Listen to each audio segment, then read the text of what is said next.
the birthplace of a language, the birthplace of a famous author, and the front lines of World War I.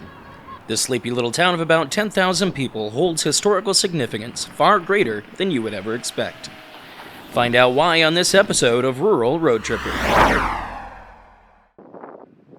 Villers-Cotterêts' history dates back all the way to the Middle Ages, but its story really kicks into gear with King Francois I. During his reign, he did many construction projects, one of which was to build a massive castle in the forest here, which was to be used solely as a hunting lodge, a grand structure in an otherwise simple little town. This castle is none other than the Château Villers-Cotterêts. Construction on the castle began in 1532. He liked the castle so much that he nicknamed it Mon Plaisir, meaning my pleasure. Under royal occupation, the castle would become known for its parties, feasts, and entertainment. However, the castle itself is not the most significant thing to happen here. Rather, a document that was signed here is the Ordinance of Villers-Cotterêts. In 1539, Francois I signed a historic decree that would make French the official language of all administrative and legal acts in France. That might seem obvious to us today, but previously to this, Latin was used for all official documents.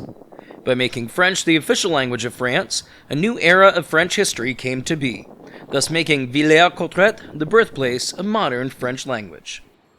Today, after having undergone extensive renovation, the castle is a public museum, the international site of the French language, dedicated to the ordinance that was signed here, and celebrating France's deep pride for their language. Since my French language skills are somewhat lacking, I did not go in personally, but everything that I have seen online about the displays looks fantastic, if you were a francophone. However, there is more to Villers-Cotterêts than just its castle. The town is definitely alive and well, as shops, cafes, and bakeries all come alive each morning in the little downtown area. Coming from America, it always amazes me how many pedestrians there are in small towns such as this, something that you rarely find in similarly sized American towns, where cars are seemingly required to get you anywhere you need to go. Taking a walk through the town square here is a truly authentic French experience. At the center of the town square stands a monument, a statue of one of the town's most famous residents, Alexandre Dumas. If you've ever read The Three Musketeers, or The Count of Monte Cristo, you know his work. He was born here in 1802 and remained until 1823, when he left to go seek fortune in Paris. Today, there is a museum in town dedicated to him. However, unlike what some sources say, the building it is housed in was never actually his home. Still, if you are interested in one of France's most loved authors, it may be worth checking out.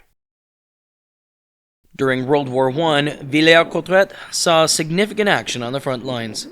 As the site of a key rearguard during the British Army's retreat from Mons in 1914, a delaying battle was fought here, which allowed the British and French forces to regroup, preventing a full German breakthrough in the early part of the war. Around town, there are many historical sites to see related to the war, including monuments and graves, most of which I did not film. However, I took the short drive out of town to a really neat lookout tower, which is a recreation of a tower that was built here on the same site during World War I. The road that this tower is on is tiny, and it feels like you're in the wrong place until you come upon this little parking area and historical sign about the tower. When you look up, you see it. The General Mangin Observation Tower. I spent much more time here than I had anticipated. After every level that you climb is a deck that you can walk around and read signage on everything, from local wildlife to the role that the tower and this general area played during the war. Even though I really don't like heights, I climbed all the way to the top, and the view over the rural landscape here was stunning. I could definitely understand how having this view would have major military importance, to see where the opposing forces were coming from, and create plans for your own next move. I highly recommend checking out this tower, if for nothing else than to experience the views yourself, and also enjoy a moment in the quiet solitude of the beautiful woods that surround you here.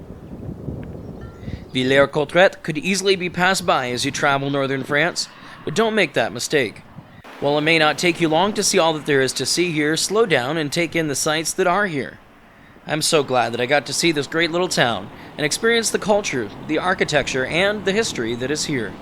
I'm confident that there is even more to this town that I didn't see or capture on video. Perhaps you can discover those sights when you visit. We'll see you next time, somewhere else, down the road.